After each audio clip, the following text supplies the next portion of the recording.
បដិញខ្ញុំជាប់ចកាខ្ញុំថាកំឥឡូវអត់ស្ដាប់ហ្នឹងហើយលទ្ធផលគឺថាដើរបាក់ខ្ញាត់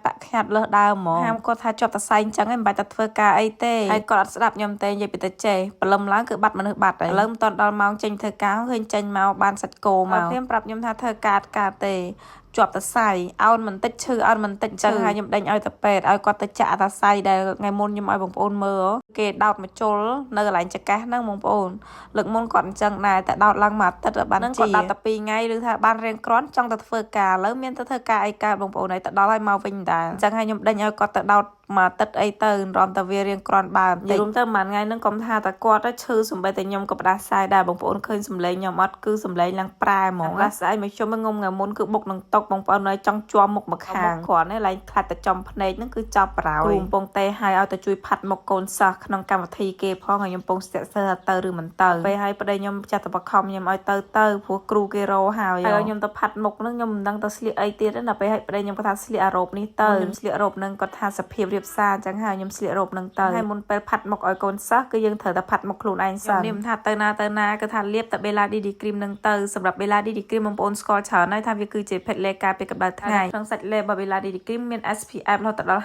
50បូកអាចការពារកម្ដៅថ្ងៃបានខ្ពស់ខ្លាំងមែនទែនចំណែកឯសាច់លេក៏ងាយស្រួលលាបលើស្បែកមុខមិនកក់មិនស្ព្រុះមិនបតាការអូសតិចគឺថាចូលស្បែកមុខបានល្អខ្លាំងមែនទែនហើយខ្ញុំគឺបញ្ញាដាក់តែក្រែមបន្តិចទៅថាតែលាក់សក់មកវិញតិចទៅគឺតែប៉ុណ្្នឹងគឺរួចរាល់ហើយបងប្អូនអរគ្នាកាន់តែពិសេសនៅក្នុង Bella DD Cream គឺគេមានដាក់អង្វាន់ក៏ដូចជាទូរស័ព្ទនិងกระดาษផ្សងសំណាងទៀតផងមានដំណឹងពិសេសមួយទៀតថ្ងៃទី28ខែ6ខាងមុខហ្នឹង Bella Brand ក៏ធ្វើកម្មវិធីសម្ពោធផលិតផលនិងប្រកាស BA ក្នុងកម្មវិធីគឺមានតារាល្បីៗចូលរួមជាច្រើនរូបពិសេសគឺមានការចែកកាដូដល់អ្នកចូលរួមរហូតដល់ទៅ2000វ៉ាន់រាល់ផលិតផល Bella Brand ទាំងអស់គឺមានការបញ្ចុះតម្លៃខ្លាំងមែនទែនហើយសម្រាប់អ្នកដែលគាត់ទិញផលិតផលក៏គាត់ទទួលបានសិលឹកឆ្នោតនៅក្នុងការឈ្នះរង្វាន់ Honda Dreamជាមួយរង្វាន់ទូរស័ព្ទជាច្រើនគ្រឿងជាពិសេសហើយមានរង្វាន់មាសនៅក្នុងនឹងជាច្រើនទៀតផងហើយកម្មវិធីហ្នឹងគឺប្រពនៅក្នុងផ្សារទំនើប K-Mall ហើយបងប្អូនកុំភ្លេចចូលរួមនៅក្នុងកម្មវិធីហ្នឹងទាំងអស់គ្នាផងណាសម្រាប់ព័ត៌មានបន្ថែមបងប្អូនអាចតាមដានជាមួយនឹង Page របស់ Bella ផ្ទាល់បញ្ញាប់ហ្នឹងឥឡូវហ្នឹងគឺមកដល់បានផាត់មុខឲ្យក្មេងៗហើយបងប្អូនទាំងអស់គ្នាទីរបស់ខ្ញុំគឺផាត់តំណប់ខាងក្នុងហើយអ្នកខ្លះក៏គាត់គូភ្នែកអ្នកខ្លះគូចើមអ្នកខ្លះផាត់ color អ្នកខ្លះគឺលាបអាប់លីងនៅលើមុខចឹងណាបងប្អូនទាំងអស់គ្នាសារថ្ងៃហ្នឹងគឺគេធ្វើកម្មវិធីចិត្តបិទវិស្សមការឡបងប្អូនទាំងអស់គ្នាអើយចឹងឲ្យក្មេងៗគេថ្ងៃហ្នឹងគឺតែងខ្លួនស្អាតហ្មងសាលាមត្តេយ្យរបស់គេមានតាំងពីផ្សារទំនើបគេមានកន្លែងគេងូតទឹកកន្លែងអីគេមានច្រើនប្រសពកន្លែងគេលេងល្បែងឡចឹងណាយល់ទៅក្មេងៗសម័យឥឡូវគឺសំណាងខ្លាំងមែនតើបងប្អូនហើយនឹងកម្មវិធីរបស់យើងគឺចាប់ផ្ដើមប្ររពបានដោយជោគជ័យបងប្អូនគឺចាប់ផ្ដើមរៀបចំហើយមកក្រុមរបស់គេគឺថាគេសតទៅហាត់រៀនណាគេរៀនរំរៀនអីចឹងទៅកូនរបស់ខ្ញុំគឺនៅវគ្គក្រោយគេបំផុតដោយសារតែ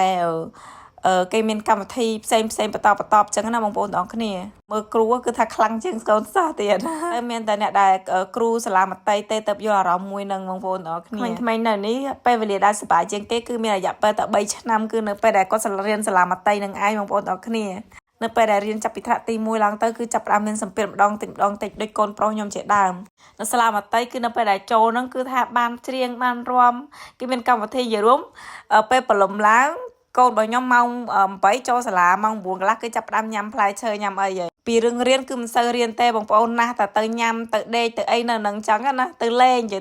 គេមានហាត់រាំហើយនោះតួឯករបស់ខ្ញុំចាតែឈរជាងគេអញ្ចឹងទៅមានអីសបល់របស់គាត់ផាក់ផាលគេដែរតើចាតែប្រអាប់គ្នាខ្មៅតែប៉ុន្តែកូនចិនខ្លះគឺសបល់ផាលជាកូនខ្ញុំនឹងដែរតែបងប្អូនឃើញអត់ពេលដែលកូនខ្ញុំចាប់ផ្ដើមឡើងរាំហ្នឹងគឺថាមនុស្សគឺអ៊ូអទៅមកដោយសារអីមិនមែនដែលសបាយមើលទេគឺដោយសារតែមិនរោភ្លៀងដោយសារកូនស្រីរបស់ខ្ញុំឡើងឆាកហ្នឹងគឺឡើងចុងក្រោយគេមិនអស់ហើយទៅគឺមេចាប់ផ្ដើមងឹតឆឹងហ្មងហើយសំបីតែពេលថតក៏ថតអត់ច្បាស់ដែររោភ្លៀងអញ្ចឹងណាគ្រាន់តែចាប់ផ្ដើមចាប់ភ្លៀងគឺភ្លៀងហ្មងហើយគ្រូនាំគ្នារត់ព្រាតតែម្ដងហើយឥឡូវនេះគឺចាប់ផ្ដើមយកកូនមកចូលក្នុងបន្ទប់ផ្លាស់ខោអាវបងប្អូនទាំងគ្នានៅខាងក្រៅភ្លៀងដូចគេចាក់មេឃអញ្ចឹងហើយក្មេងៗមានបានចេញតាណាគឺនៅលេងខាងក្នុងនឹងតតែផ្លេចរៀងបាននាំគ្នាចេញក្រៅលេខរបស់ខ្ញុំថ្ងៃហ្នឹងក៏មានតែប៉ុណ្្នឹងដែរអរគុណបងខ្លាំងមែនតើតែងតែស្រឡាញ់ចូលចិត្តក៏ដូចជាគាំទ្ររាល់វីដេអូដែលបងអូនចែកម្លែកកន្លងមកចាំជួបគ្នានៅវីដេអូក្រោយទៀត